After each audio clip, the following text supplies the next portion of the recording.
Laura, what's up? How you doing? Hey guys, what's up? Not a whole lot. You want to come hang out and do fun things with Aaron and I? I am so excited. Science. We're going to do science and talk about Jesus. Awesome. We are just about to pull up to your house. We'll be there in just a moment. Okay, sounds great. See you in a sec. Bye. If anyone's in Clarendon Hills and wants to hang out today, you just let us know, all right? Come outside. Come outside. Yeah. Yell really loud. Steve! We'll be there. We'll be there.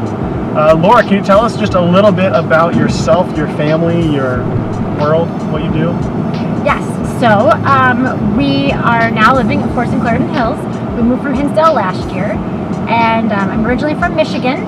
I have 2 kids, Madison and Olivia, and my husband, Ken, as some of you know him, or Mr. Show, and we have 2 dogs, Amigo and Maggie.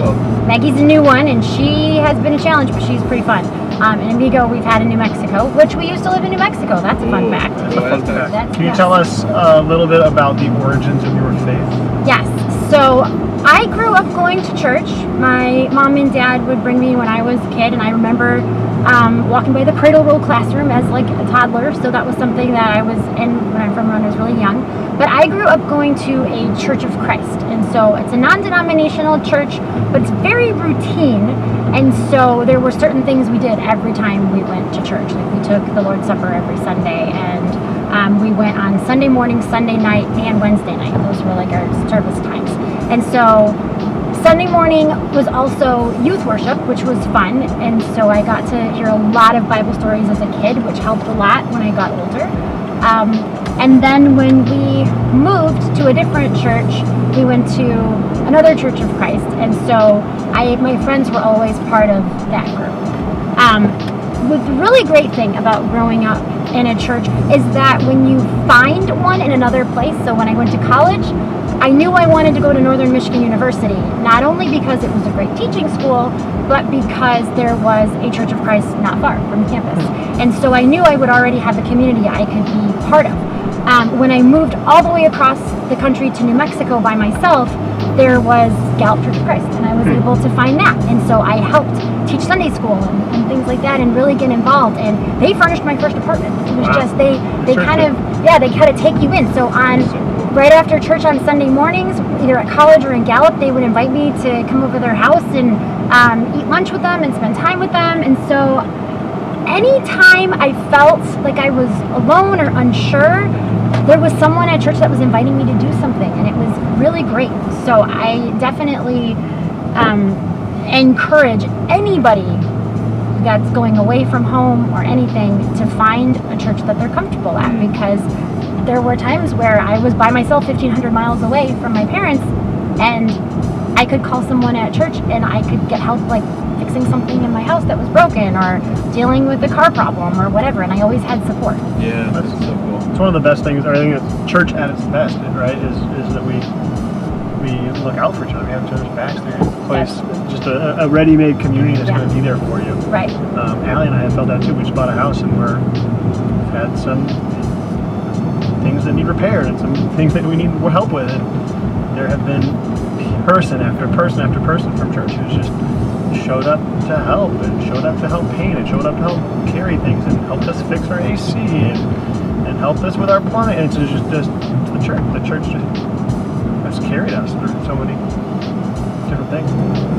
So Downers Grove peeps, we are right by your Pepperidge Farm Everybody, on the count of 3, smell the Pepperidge Farm. Yeah, turn the smell up on your televisions, guys. 3. I don't smell it yet. I don't think they're baking bread today, guys. Oh, Pepperidge Farm. Thanks for nothing, Pepperidge Farm. I don't smell much at all. No goldfish crackers. Laura, can you share a little bit about how your relationship with Jesus has impacted your life and your decisions? Yes. So growing up in the church and having youth groups and people around me, I always sort of had a support network all the time. And even though sometimes it didn't feel like it, they were still there. So when I was in middle school, I knew my parents' relationship wasn't working out so well. And when I was in 9th grade, they got separated. And then January 11th, 1999, they officially got divorced. And so so that was my junior year of high school. So I was a little bit older when they got divorced, which what the good thing about that was is I kind of knew I was going to soon be on my own and be in college, and I would be able to just not have to worry about them anymore. But right before I went away to college, my stepdad ended up having an aortic aneurysm, and he almost passed away that night. And so I was actually even having second thoughts about going away to school because I was worried that I was going to leave my mom without support. And my stepdad, he hasn't always been the most supportive and understanding guy, but when he went through something like that, he realized that we were part of a family, whether he realized it or not, and it finally helped him realize that. And so I've always known that I have a job to do. There's always been a time in my life, even when things aren't going well, where like I need to be at church, or I need to help this person, or something like that, because I felt God just kind of pulling me in those directions, and or not necessarily that, or I just don't feel like it's wrong to turn my back. That's probably more the feeling that I felt when I was younger. And through that, I've always known that Jesus was there, that God was there, and so I would pray a lot, and I would ask for help, and I have honestly conversations with God all the time. I mean, I just kind of, there's one time Olivia got really sick at night, and I was really tired of being up, and it was 3 o'clock in the morning, and I remembered the verse that rejoice in God at all times, and along those lines. And I was thinking, okay, it's 3 o'clock in the morning, I'm exhausted, my child is sick, what is there to be happy about? Right. And then I realized the house was quiet, and it was just her and I, we were just sitting in a rocking chair, and I had these quiet moments alone with my baby, and it was just us, and I just thanked God for that moment. And magically, kind of, she fell asleep and went to bed, and we all got sleep after that, and I felt like it was God telling me, Laura, pay attention, because this looks crazy, and you feel like the world is falling down around you, but I'm here, and you just need to realize I'm here. Once you acknowledge me, we're good to go. And you know, there's so many verses in the Bible where God tells you to seek him out and find him, and that's exactly it. And sometimes it's simply just looking up and saying, I don't really understand this, God, but I'm asking for your help. Please help me. And a lot of times we feel to do something after that. Yeah. Wow. That's a good reminder.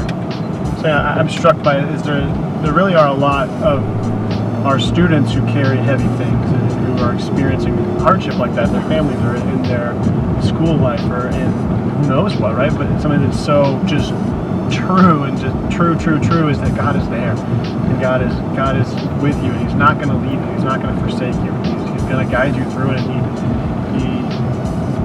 he wants to, he's going to be there no matter what, but he wants us to know that. He wants us to know that we're going to be okay, and that he's going to help us through that. And that's just such an important thing.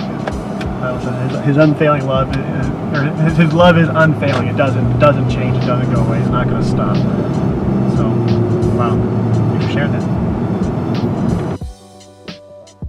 Hey friends, we're going to go and do science.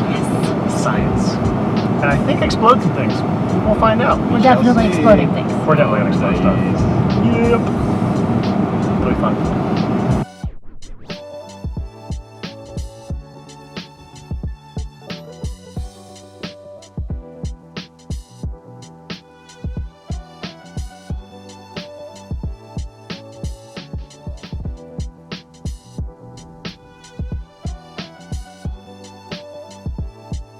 It's in the middle. It's gonna crack around the edges here, I think. Oh boy!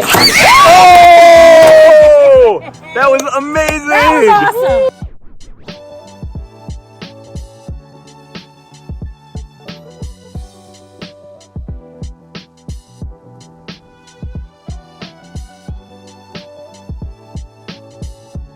So the top tip, guys, that's what we learned today. Science is more fun when it explodes. So tell your science teacher. Explosions. We'll all be scientists. Or do you have a specific Bible verse that has been impactful for you in your life? Yes. I've had many verses that have stood out to me, but something I always say to myself is 1 Thessalonians 5:18, which is, give thanks in all circumstances, for this is God's will for you in Christ Jesus. And it's just a reminder that it doesn't matter what's going on. There's always something to be grateful for, even when it doesn't feel like it. So there will be, there's times where like things feel like they're falling apart, but there's always something there that's working, even if it doesn't totally feel like it. And it's up to us to kind of stop and slow down and take a breath and just find it. Yeah. Because finding just one thing to be grateful for starts to open our eyes to be grateful for more.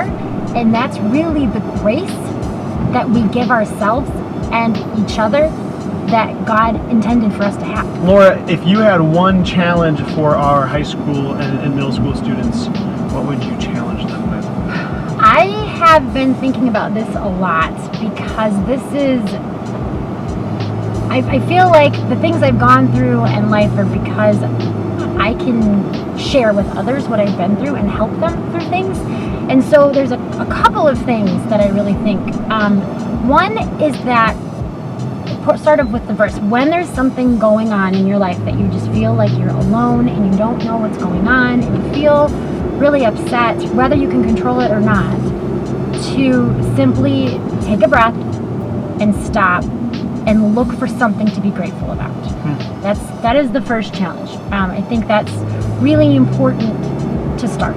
And personally, I've just been going through some changes in my life that I wasn't quite expecting, and doing that made me slow down and not blame people around me or get frustrated, but it made me see that God just had a different plan for me. And that has become very clear that He does have a different plan for me. He's starting to show me what that plan is, and it's really exciting, and I feel like He carved out a little thing just for me. And so I feel like if you're going through something and you're really trying to ask God for help, just wait and be patient and look for what's around you that could be good and what you could be grateful for. I think there's such wisdom in that.